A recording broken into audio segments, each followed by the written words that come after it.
में, भजन कर गुरु चरणन में।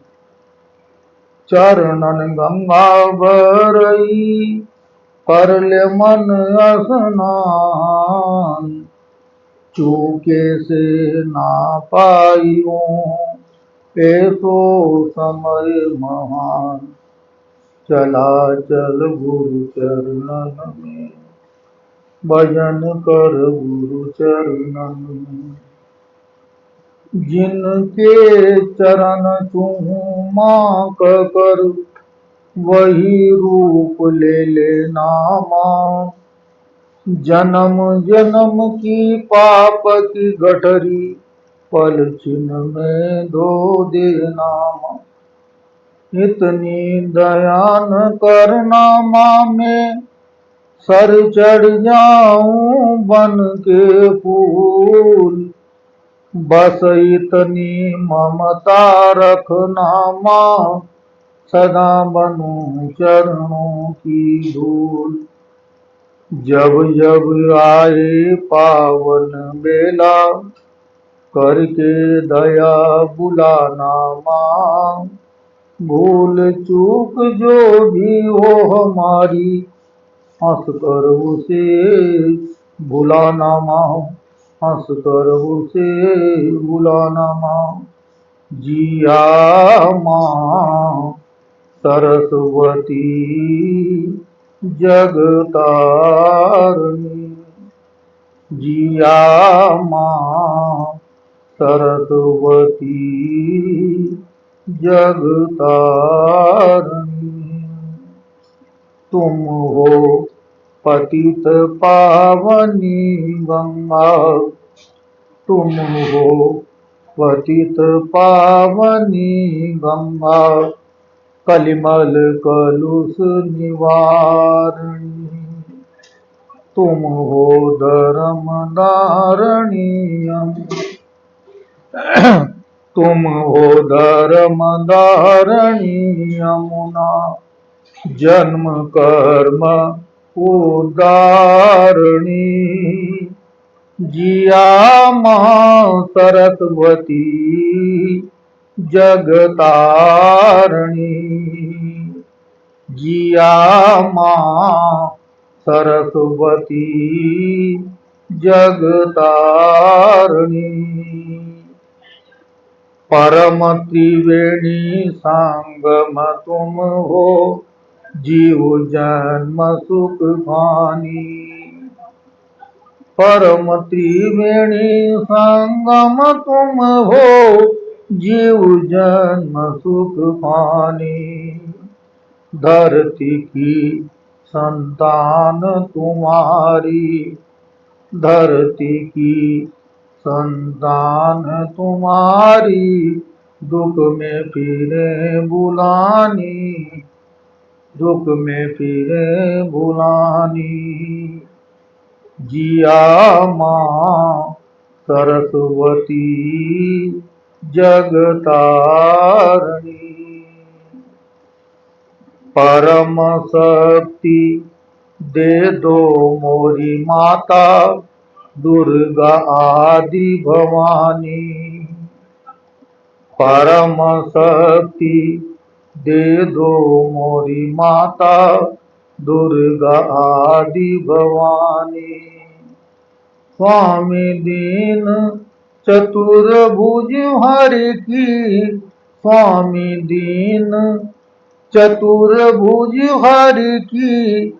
घर घर कहे कहानी, घर घर कहे कहानी।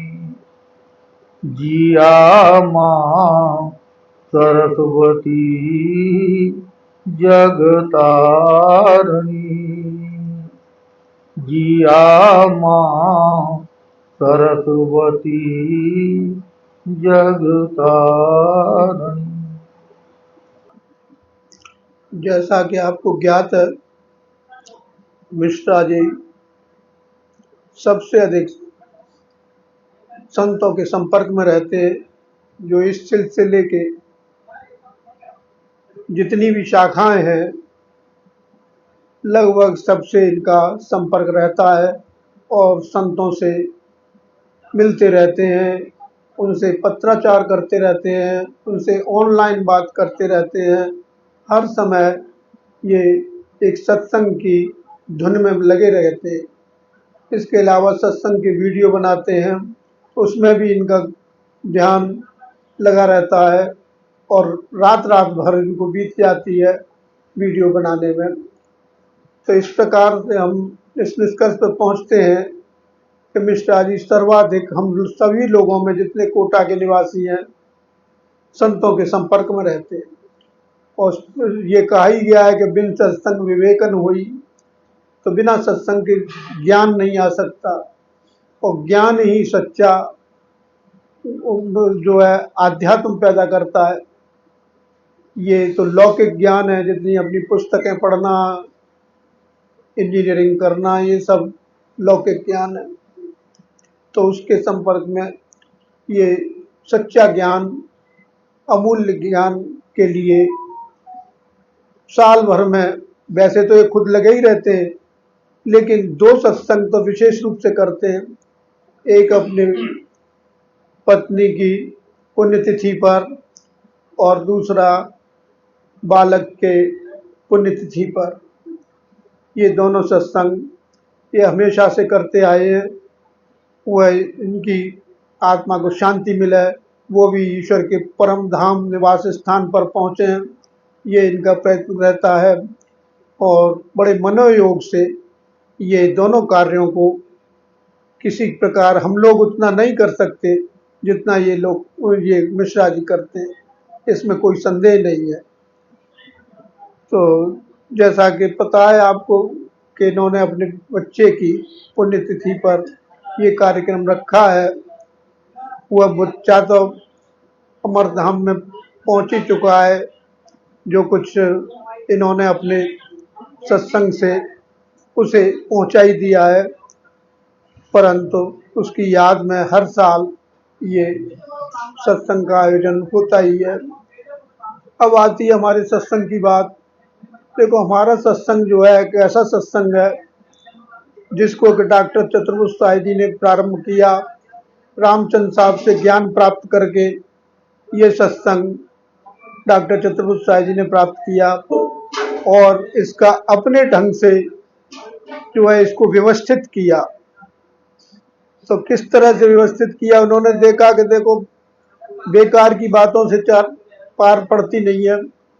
ईश्वर का ध्यान के लिए हमें किसे पकड़ना पड़ेगा? सबसे पहले मन को पकड़ना पड़ेगा।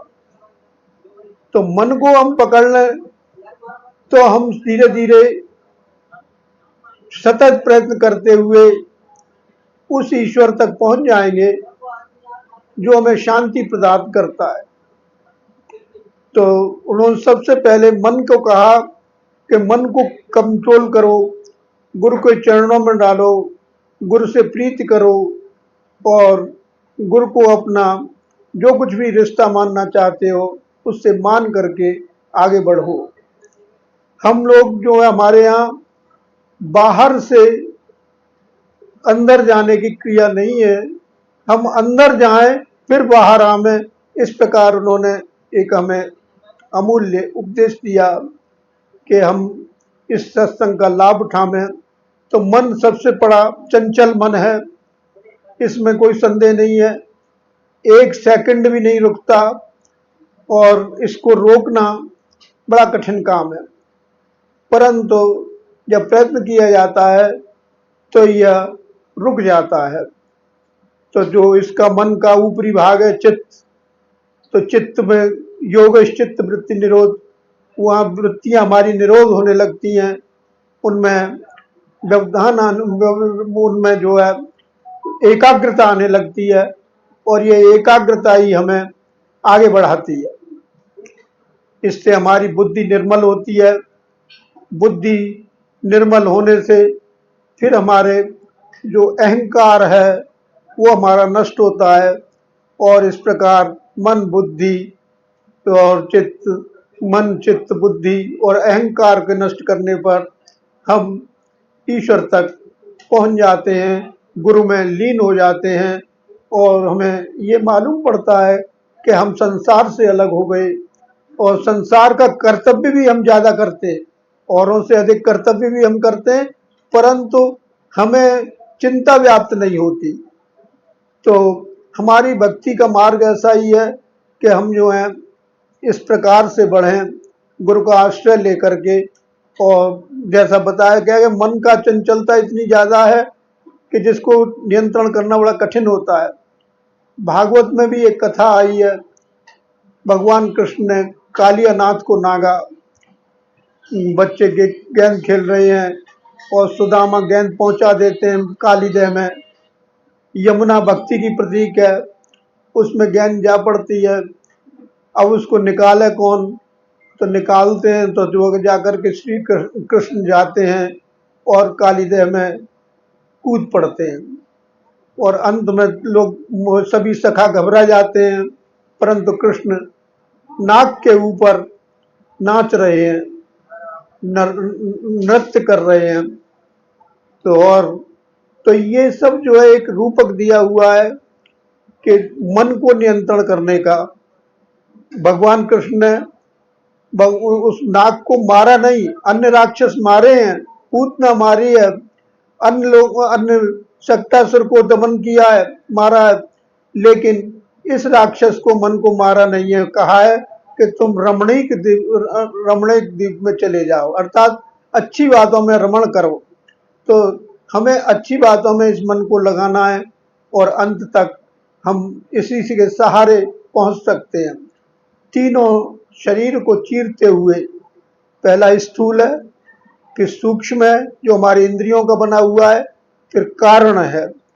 कारण शरीर में परमात्मा निवास करता है, उससे भी व्यवस्था महाकारण की है, तो वहां पर ईश्वर का निवास है। वही गुरु का असली धाम है, हमें वहीं पर पहुंचना है। गुरु के धाम पर तो जाना ही है, जो इसका स्थूल रूप से जहाँ स्थान है, जैसे जयपुर में बसते हैं, टुंडला में हैं, हमें पहुंचना ही है। लेकिन असली धाम जो ईश्वर, जहाँ उनके साथ ईश्वर कठखेलियां करता है, जहाँ ईश्वर का निवास है, उस स्थान तक हमें पहुंचना है। वही सच्चा गुरु का धाम है। इसी धाम के पहुंचने के लिए प्रयत्न किया जाता है और हमें शांति आती है। सत्संग का उद्देश्य शांति प्राप्त करना और एक ऐसा जीवन बिताना जो एक आदर्श जीवन हो हमारा, जिसमें कि कोई छल कपट भी नहीं हो, साथ में हमारे संसारिक काम चलते रहे। भक्ति करनी है, निष्काम भाव से करें, हमें कोई अपनी मांग नहीं रखनी है। मांग के लिए अलग प्रार्थना कर सकते हैं, लेकिन हमें जिस समय करनी है तो हम निष्काम भाव से जितना करेंगे। मैंने एक बार पूछा था उन बड़े भाई साहब से, तो उन्होंने कहा कि निष्काम भाव से ही की जाए, सकामना से हमें लाभ नहीं होता, फिर तो हम वहीं अटके रह जाते। तो आगे बढ़ने के लिए हमें निष्कामता चाहिए ईश्वर तक पहुंचने की, और यही सच्चा मार्ग है। जैसा परमात्मा से मिलन का सबसे सही और सटीक रास्ता उन्होंने बताया कि आप इस जीवन में ही पहुंच सकते हैं, कोई दूसरे जीवन की आवश्यकता नहीं है। अगर हम प्रयत्न करें और सही चलते जाएं तो हम इस जीवन में ही पहुंच सकते हैं। हो सकता है हमारा ये अंतिम जीवन हो। रामाश्रम सत्संग में आने का अर्थ ही है कि हमारा अंतिम जीवन है और फिर हम जो है मोक्ष को प्राप्त होंगे, अर्थात हमारी इच्छा नहीं रही। मोक्ष तो मृत्यु के बाद मिलेगा, लेकिन हमारी इच्छाएं समाप्त हो जाएं सारी, और जब इच्छाएं समाप्त हो जाएं तो हमारा जीवन आनंद और प्रफुल्लित रहेगा, कोई उसमें परेशानी नहीं है। हम चाहे जहाँ जाएं, चाहे जहाँ कहीं कुछ भी करें, लेकिन हम संसार से अलग रहते हुए भी अपना जीवन व्यतीत कर सकते हैं और इस संसार में रहते हुए भी अपना कर्तव्य पालन कर सकते हैं। और मेरा अनुमान है कि हम और अच्छी तरह से कर्तव्य पालन कर सकते हैं औरों की अपेक्षा। अगर हम इस मार्ग को सीधे पकड़ते हुए चले जाएं तो हम एक अच्छे इंसान बनने की जो है प्रयत्न कर सकते हैं और वहां तक पहुंच भी सकते हैं। तो यही हमारा ध्येय है पहुंचने का। ईश्वर को तने बताया अनेक गुणों से युक्त, तो इधर तो कहते हैं निर्गुण है, कोई गुण नहीं है, 17 स्तंभ से पढ़ा है। उधर कहते हैं कि अनेक गुण है, उसमें करुणातीत है, निगम है, वहां पहुंचा नहीं जा सकता, अगम है, अनेक गुण है, गुणागार, गौतीत, इंद्रियों से परे है, वही ईश्वर। लेकिन अब देखो कि कितना विरोधाभास है, उधर निर्गुण कह रहे हैं कि कोई गुण नहीं है, उधर कह रहे हैं गुणागार है। कितनी विरोध की बात है। तो ये दोनों विरोध की बात, तो ईश्वर के गुण बताए गए हैं, क्या क्या उसमें गुण है। हमारी प्रार्थना में ही सब कुछ आ जाता है कि किस प्रकार ईश्वर के गुण है। और परंतु निर्गुण मतलब सत रज तम से परे है वो। सतोगुण उसको पहुंचने का साधन है, और सतोगुण को भी समाप्त करके हम जो है वो संपूर्ण, क्यों सतोगुण भी बंधन ही है। अच्छे विचार रहना तो वहां तक पहुंचने का आखिरी स्टेज है, परंतु जो है ये भी बंधन माना डॉक्टर साहब ने। इस बंधन को भी पार करते हुए हम पहुंच जाए तो हम निश्चित ही उस ईश्वर के समीप पहुंच जाते हैं, इस ईश्वर में लीन हो जाते हैं और हमें शांति मिलती है। ये अगम ज्ञान हमेशा से मनुष्य जब से जन्म लिया है तब से चलता ही चला आया है, आज तक चल रहा है। इसमें कोई पढ़ाई लिखाई की जरूरत नहीं, कोई जरूरत। बड़े बड़े विद्वान हो गए, कबीर जैसे विद्वान हो गए, कबीर जिनके एक एक दोहे पर रिसर्च करते हैं लोग, और भी अनेक हुए, रैदास जो पढ़े लिखे नहीं थे, लेकिन ये काव्य की धारा हम देखते हैं कि बड़े बड़े विद्वान पूछते हैं। पंडित जी से भी एक बार एक काशी के विद्वान आए जो कि संस्कृत पर अगर पढ़ाते थे। उन्होंने कहा कि साहब इसका अर्थ नहीं समझता है आता, तो उन्होंने कहा कि जो है इसका अर्थ ये है, तब उनकी समझ में आया और पंडित जी को महान माना। तो इस तरह हमारा सत्संग है, रामाश्रम सत्संग, सभी जानते हैं, इससे बढ़कर हमारा कोई सत्संग है नहीं। और ये मिश्रा जी ने जो धारा पकड़ी है, हम उसका बड़े हम भी लाभ उठाते हैं, और साथ में ये तो सबसे ज्यादा लाभ उठाते हैं। तो इसी बात को लेकर के अब हमारी दो प्रार्थनाएं हैं, एक ईश्वर की प्रार्थना है, एक गुरु की प्रार्थना है, जिसमें सब कुछ स्पष्ट हो जाता है। गुरु की प्रार्थना में भी स्पष्ट हो जाता है और ईश्वर की प्रार्थना में भी स्पष्ट हो जाता है कि ईश्वर के क्या गुण है, ईश्वर कैसा है, निर्गुण है, गुण सब प्रकट हो जाते हैं। तो इन्हीं बातों को हम करते हुए जो है इस विद्या को प्राप्त कर थोड़ा सा ध्यान करेंगे और अपने मन को एकाग्र करने का प्रयत्न करेंगे। और 20 मिनट 25 मिनट का ध्यान है, और कुछ हमारे यहाँ सत्संग में ज़्यादा कुछ होता नहीं है बस। और वैसे हम हमेशा ईश्वर को रखें। देखो बात सब एक ही आ जाती है सबकी, कि कर से कर्म करो विधिनाना, मन राखो जहाँ कृपा निधाना। यही रिमेम्बरेंस है, यही जो है जो कहते नहीं है कि जो हम हर समय याद रखें, जो है गुरु चिंतन करें, यही है। तुलसीदास जी ने भी यही कह दिया, हर एक पद्धति चाहे किसी भी तरह की करें, हम भक्ति करें, प्रेम योग से करें, सब एक ही स्थान पर पहुंचते हैं। चाहे सूफी हो चाहे कोई भी हो, सब एक ही स्थान पर पहुंचते हैं। तो हमें ये प्रारंभ करना है और हम सत्संग को प्रारंभ करते हैं, और गुरु प्रार्थना के साथ सत्संग चालू होता है। हे दीन बंधु दयाल गुरु तेहि भांति तव गुण गाऊं मैं तुमरे पवित्र चरित्र के विधि नाथ कही के सुनाऊं मैं। जेह पावन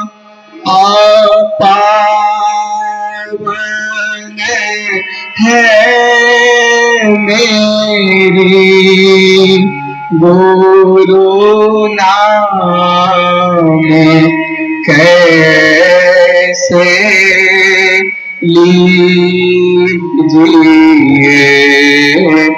मान फंस रहा भव जाल में, वह किस पर है प्रभु दीजिए।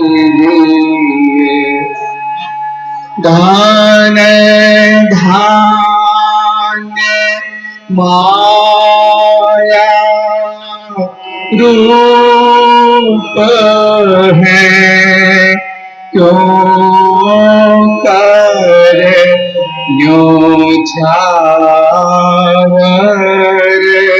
कीजिए। संसार सागर में फंसा गुरु ध्यान कैसे कीजिए।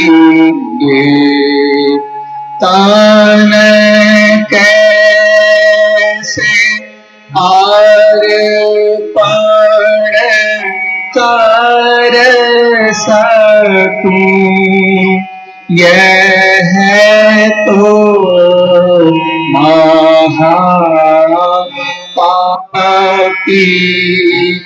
अधम धन धान्य ओ मन देके गुरु तुमसे नहीं उद्धार हूँ। श्रद्धा सुमिरनी भेंट कर मैं दीन हो चरणों पड़ा।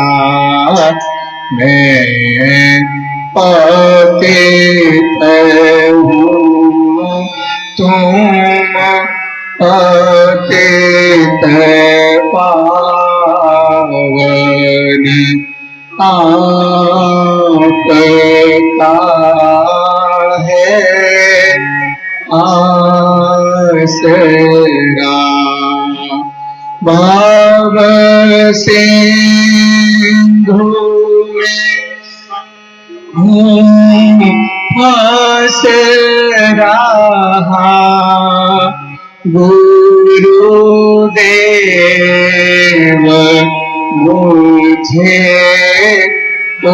उठाइए। गरीबाह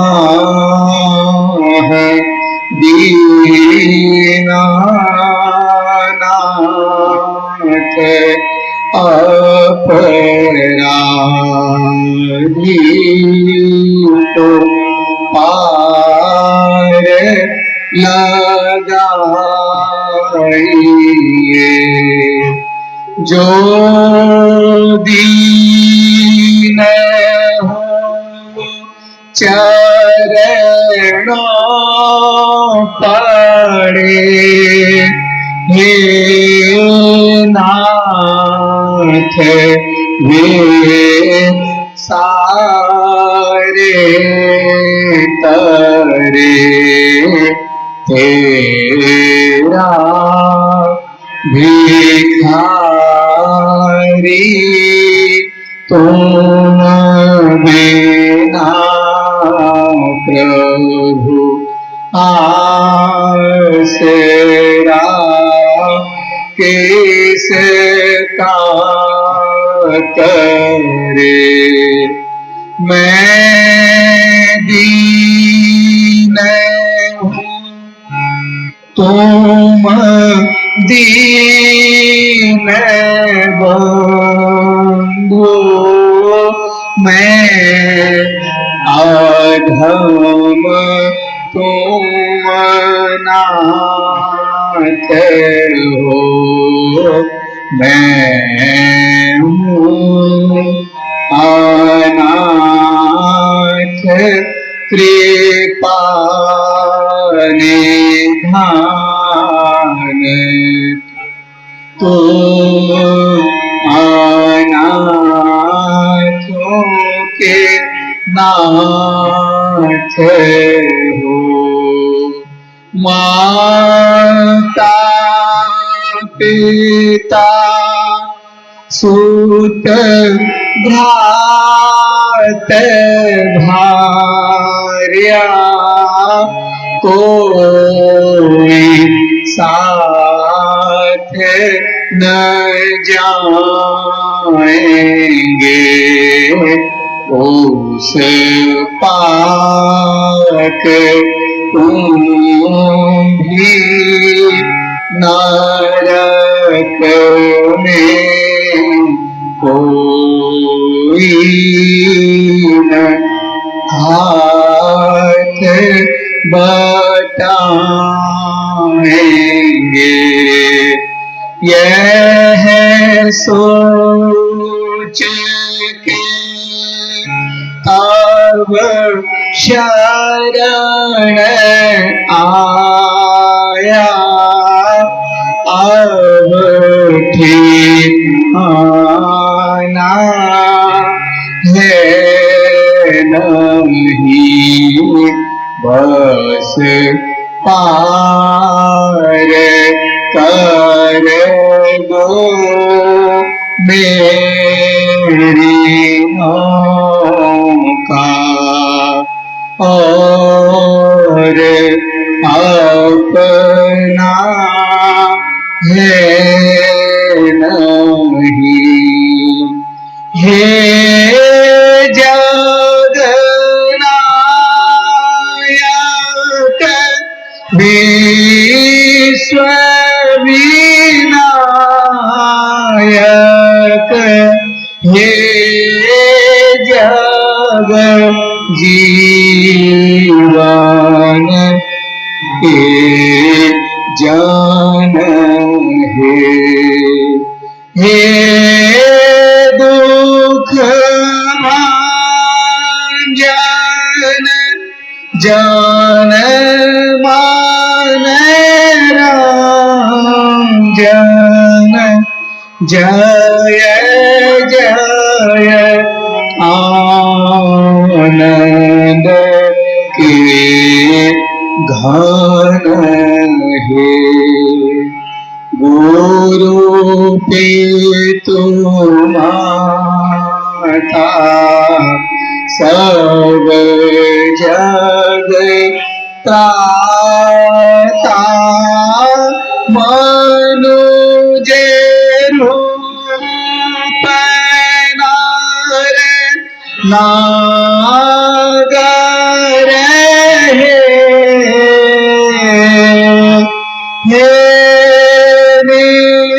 निर्गुण हे निराकार प्रभु निरभय निगम निरंजन हे व्यक्त तुम्ही अव्यक्त तुम्ही हो सतचित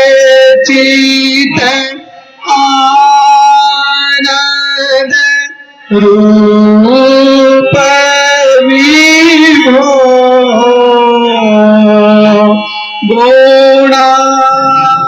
गुणागार गौतीत आगोचर अनुभव गौण्य अजेय प्रभु सबके स्वामी अंतर पार ब्रह्म पार मेश्वर है करुणा सागर सब गुण आगर सतचित प्रेम निकेतन है हे जगन्नायक विश्व विनायक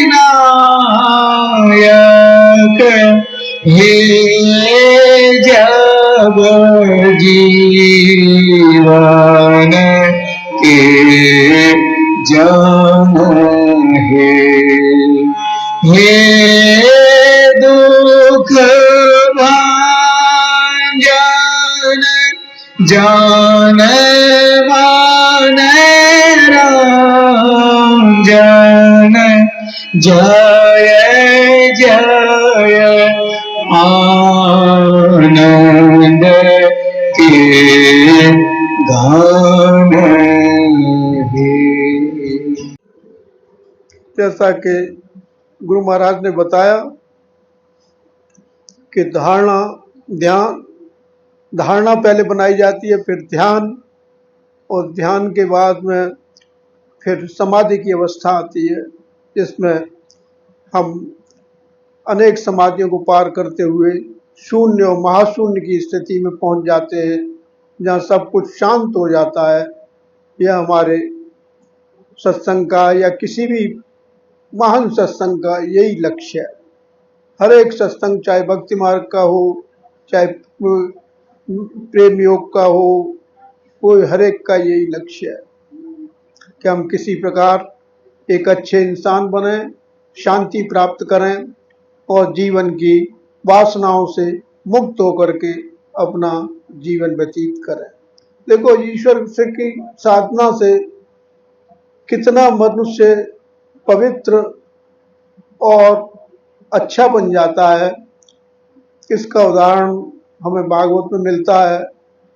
पूतना, उसका अर्थ है जो पवित्र नहीं है, वो कृष्ण को मारने जाती है और कृष्ण को वो जो है विष भरे दूध का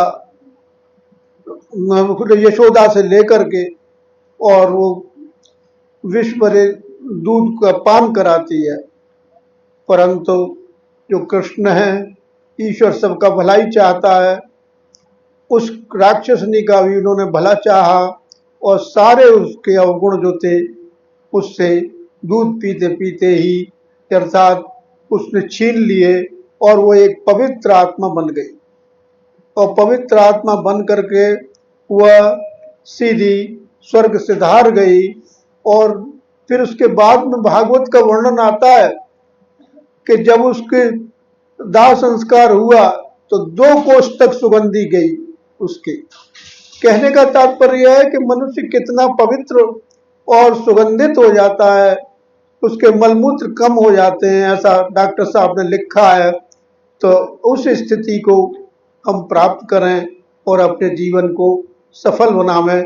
मैंने देखा, मैंने पढ़ा तो मुझे भागवत भी बड़ा अच्छा ग्रंथ में लगा और इसको खास तौर से रामचंद्र डोंगरे साहब का जो भागवत रहस्य है वो पढ़ने योग्य है। हमें फिर कहीं जाने की, भागवत सुनने की आवश्यकता ही नहीं रहती कि हम भागवत सुने, नाचे कूदें, कोई मतलब नहीं है। उसको हम पढ़ते हैं तो हमारा ज्ञान और भी अधिक इस अध्यात्म की तरफ बढ़ता है और न हमें कहीं कैसा हम भागवत अटेंड करें या वो गलत ढंग से व्याख्या करते हैं उनकी हम सुने, ऐसी हमें कोई आवश्यकता ही नहीं रह जाती। तो मुझे बहुत ही पसंद आया और एक एक कथा किस अर्थ में है उसमें अच्छी तरह से प्रवचन के द्वारा रामचंद्र डोंगरे साहब जो गुजरात के संत हैं उन्होंने समझाई है। हम उनका भी अध्ययन करना चाहिए लोगों को, मेरा सदा मानना है। खैर, ये सत्संग समाप्त हुआ। इनके पुत्र के जो हम पुण्यतिथि पर आयोजन इन्होंने किया, हम सभी को शांति प्रदान की। हमारे गुरु महाराज यहाँ उपस्थित हुए और गुरु महाराज ने उपस्थित होकर के इन्होंने हमें शांति दी और सद्भावनाएं हमारे अंदर विकसित हो। यही हमारे सत्संग का मुख्य लक्ष्य है। हम लोग शांति प्राप्त करें, आनंद प्राप्त करें, सच्चिदानंद घन से मिल जाएं। हमारी प्रार्थना ही हमें सब कुछ पहुंचा देती है, हमें कहीं भी जाने की जरूरत नहीं है। तो इस प्रकार हम अपने सत्संग का आपने लाभ उठाया। मिश्रा जी को धन्यवाद है कि जो ऐसे सत्संगों का आयोजन करते हैं, और ये तो हम लोगों का भी ये एक तरह से मनोबल बढ़ाते हैं और सद्मार्ग पर लाने का प्रयत्न करते हैं। ईश्वर इनको ऐसा ही करते रहने की प्रेरणा दे और कम साधनों में भी ये बहुत अच्छा आयोजन करते हैं और पवित्र आयोजन करते हैं। इसके लिए भी गुरु महाराज इन पर कृपा करें। सदगुरु जो हमारा सिलसिला जहाँ से चालू हुआ है, वहाँ के सभी जो संत हुए हैं, सूफी संत हुए हैं, वो सभी इनको आशीर्वाद दें और परमात्मा इनका भला करे। मैं इसी के साथ अपना ये अज्ञानतिमिरन्धस्य नेत्राञ्जनशलाकया चक्षुन्मीलितं येन तस्मै श्रीगुरुवे नमः।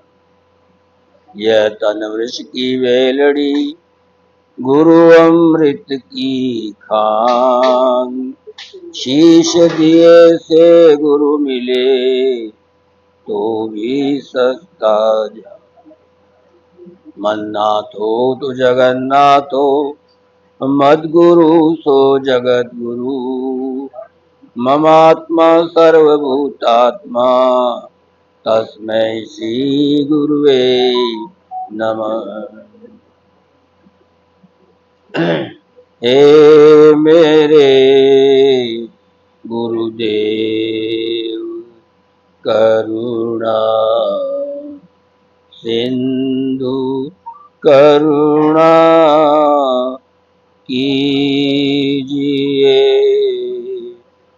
हूँ अधम आदीन अशरण, अब शरण में लीजिए। मुझ में है जप तप न साधन, और नहीं कुछ ज्ञान है। अज्ञानता है एक बाकी, और बस अभिमान है। हे मेरे गुरुदेव करुणा सिंधु करुणा कीजिए। खा रहा गो तेहू में भव सिंधु के मझदार में, आसरा है दूसरा कोई न अब संसार में। हे मेरे गुरुदेव करुणा सिंधु करुणा कीजिए। पाप बोझे से लदी नैया भंवर में जा रही, नाथ दौड़ो और बचा लो, जल्द डूबी जा रही। नाथ दौड़ो और बचा लो, जल्द डूबी जा रही। हे मेरे गुरुदेव करुणा सिंधु करुणा कीजिए। आप भी गर सुधि न लोगे तो कहाँ जाऊंगा मैं। जन्म दुख से नाव कैसे पार कर पाऊंगा मैं। हे मेरे गुरुदेव करुणा सिंधु करुणा कीजिए। सब जगह मन झुल भटक कर ली शरण अब आपकी। सब जगह मन झुल भटक कर ली शरण अब आपकी। पार करना या न करना दोनों चरजी आपकी। पार करना या न करना दोनों मर्जी आपकी। हे मेरे गुरुदेव करुणा सिंधु करुणा कीजिए। हूँ अधम आधीन अशरण अब शरण में लीजिए। अब शरण में लीजिए। मैं अधम हूँ पतित हूँ पुरातन, कैसे द्वारे तुम्हारे मैं आऊं। मैं अधम हूँ पतित हूँ पुरातन, कैसे द्वारे तुम्हारे मैं आऊं। कैसे कदमों में बैठूं मैं गुरुवर, कैसे चरणों में ध्यान लगाऊं। मैं अधम हूँ पतित हूँ पुरातन, कैसे द्वारे तुम्हारे मैं आऊं। कैसे पद्म परागों में पाऊं, कैसे निर्मल मैं मन को बनाऊं। कैसे दिल में छवि को बसाऊं, कैसे गुणगान उनका मैं गाऊं। कैसे दिल में छवि को बसाऊं, कैसे गुणगान उनका मैं गाऊं। कैसे कदमों में बैठूं मैं गुरुवर, कैसे चरणों में ध्यान लगाऊं, कैसे बन जाऊं प्रेम अधीरा,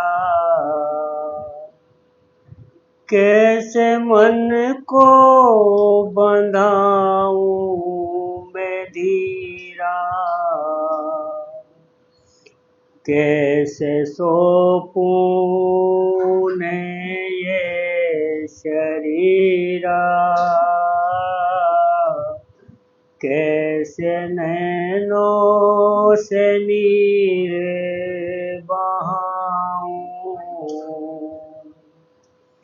कैसे सौंपूं उन्हें ये शरीरा, कैसे नैनों से नीर बहाऊं, कैसे कदमों में बैठूं मैं गुरुवर, कैसे चरणों में ध्यान लगाऊं, क्या मैं बन के पपीहा पुकारूं, स्वाति बूंद सावन को निहारूं, कैसे जीवन को अपने सवारूं, कैसे जीवन सुधारस में पाऊं, कैसे जीवन को अपने सुधारूं, कैसे जीवन सुधारस में पाऊं, मैं अधम हूँ पतित हूँ पुरातन, कैसे द्वारे तुम्हारे में आऊं, कैसे कदमों में बैठूं मैं गुरुवर, कैसे चरणों में ध्यान लगाऊं, कैसे चरणों में ध्यान लगाऊं, कैसे जीवन सुधारस में पाऊं। अखण्डमण्डलाकारं व्याप्तं येन चराचरं तत्पदं दर्शितं येन तस्मै श्रीगुरुवे नमः। तीर्थ गए एक फल तो संत मिले फल चार, गुरु मिले अनंत फल कहे कबीर विचार। संत मिलन को जाए गुरु मिलन को जाइए, क्या ले चलिए संग चारु चरित्र अपना दीजिए, जो मेहंदी को रंग। ये मेरे विचार हैं। और ये भजन भी मेरा ही है। गुरु के चरणों में समर्पण, श्री गुरु महाराज की कृपा आपके द्वारा लिखा है। आपके द्वारा लिखा गया है। दोहे भी मैं ही बनाता हूँ, मैं ही लिखता हूँ। दूर रखो। अच्छा। तोरे न दिवस निरखत रहो, रैन दिवस निरखत रहो, श्री गुरु मूर्ति की ओर। सब संतन को मेरी बंदगी, तो अपनी अपनी ठोर। संत मिले ये सब टले, संत मिले ये सब टले, काल जाम जम चोट। अरे शीश नवाही ढह पड़े, अजियापन की चोट। आओ भक्तों पूजा कर ले सद्गुरु देव महान की। आओ भक्तों पूजा कर ले सद्गुरुदेव महान की। ज्ञान दिया और भक्ति सिखाई, ऐसे कृपा निदान की। ज्ञान दिया और भक्ति सिखाई, ऐसे कृपा निदान की। वंदे मातरम मेरे जिया मातरम, वंदे मातरम मेरे जिया मातरम। अब क्या दें गुरु को कि श्रद्धा सुमन ज्ञान की माला, श्रद्धा सुमन ज्ञान की माला। और चिंता चित्त चमेली के, श्रद्धा सुमन ज्ञान की माला, चिंता चरण चमेली के। गम के गुलाब और मन के मोह गिरा, गम के गुलाब और मन के मौन। और महके महल अज्ञानी के, हाथ जोड़ कर करे वंदना, ऐसे दिव्य विधान की। आओ भक्तों पूजा कर ले सद्गुरुदेव महान की। ज्ञान दिया और भक्ति सिखाई, ऐसे कृपा निदान की। वंदे मातरम ओ जिया मातरम, वंदे मातरम मेरे जिया मातरम। तो देवों में गुरुदेव बड़े हैं, यह सब दुनिया जानती।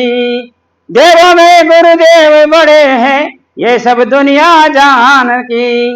अरे उनके दर्श दीदार ज्ञान से सब शंकाएं भागती। उनके दर्श दीदार ज्ञान से सब शंकाएं भागती। अरे सब बल कर पूजा कर ले हम गुरु के विधि विधान की। आओ भक्तों पूजा कर ले सद्गुरुदेव महान की। ज्ञान दिया और भक्ति सिखाई, ऐसे कृपा निदान के। वंदे मातरम मेरे जिया मातरम, वंदे मातरम तुमको जिया मातरम। तन मन धन अर्पण कर गुरु को, बलि चढ़ावे अभिमान की। क्या चढ़ाए भगवान के, ये अभिमान की बलि चढ़ाए। तन मन धन अर्पण कर गुरु को, बलि चढ़ावे अभिमान के। करूं बेनती गुरु चरणों में, मांगू भिक्षा सत्य ज्ञान की। भक्ति मोक्ष दया के दाता, भक्ति मोक्ष दया के सागर, दे भिक्षा मुझे ध्यान की। आओ भक्तों पूजा करने सद्गुरुदेव महान की। ज्ञान दिया और भक्ति सिखाई, ऐसे कृपा निदान की। गुरु हमारे पारख परखी, गुरु हमारे पारख परख कराते सद ज्ञान की। ब्रह्मरंध्र में जीव पहुंचाते, दर्श कराते निज शान की। ऐसे समर्थ गुरु मिले तो, ऐसे समर्थ गुरु मिले तो, चिंता है किस बात की। आओ भक्तों पूजा कर ले